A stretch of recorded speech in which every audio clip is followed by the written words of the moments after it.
33 தேவர்கள் முதல் ஓரறிவு கொண்ட உயிரினங்கள் வரை எல்லா ஜீவன்களுக்கும் படியளப்பவர் பரமேஸ்வரன். இதை அறியாதவளா பார்வதி தேவி? ஆனாலும் அவளுக்கு இந்த தொழிலை ஈசன் சரிவர கவனிக்கிறாரா என்றொரு சந்தேகம். அதற்கு தீர்வு காண முனைந்தாள். சிறுபாத்திரம் ஒன்றை எடுத்து வந்து அதற்குள் கருப்பு எறும்புகள் சிலவற்றை பிடித்து போட்டு மூடிவிட்டாள். இந்த எறும்புகளுக்கு ஈசன் எப்படி உணவளிக்கிறார் பார்க்கலாம் என்பது அவளது எண்ணம். மறுநாள், சுவாமி, நேற்று எல்லா ஜீவராசிகளுக்கும் படியளந்தீர்களா என்று ஈசனிடம் கேட்டாள். உலக நாயகி தன்னோடு விளையாடுகிறாள் என்பது ஈசனுக்கு புரிந்தது. ஆனாலும் அதை வெளிக்காட்டிக் கொள்ளாமல், இதில் என்ன சந்தேகம்? பாத்திரத்தில் நீ சிறை வைத்த எறும்புகளை பார்த்திருந்தால் இந்த கேள்விக்கு இடம் இருந்திருக்காது என்றார். பார்வதி தேவி ஓடிச் சென்று பாத்திரத்தை திறந்து பார்த்தாள். சுறுசுறுப்புடன் சுற்றி கொண்டிருந்தன எறும்புகள். அத்துடன் சில அன்னப்பருக்கைகளும் கடந்தன.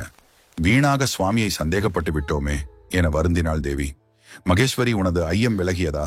குறும்பாக கேட்ட பரமேஸ்வரன், சரி சரி, விநாயகன் உன்னை தேடிக் கொண்டிருந்தான், போய்ப்பார் என்றார்.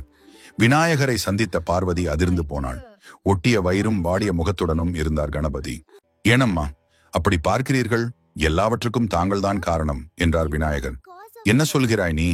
படபடப்புடன் கேட்டாள் பார்வதி தேவி.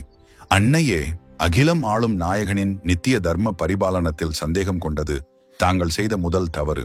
அடுத்தது, அப்பாவி எறும்புகளை பட்டினி போடும் விதம் சிறையிட்டது. தாயின் பழி தனையனைதானே சாரும்.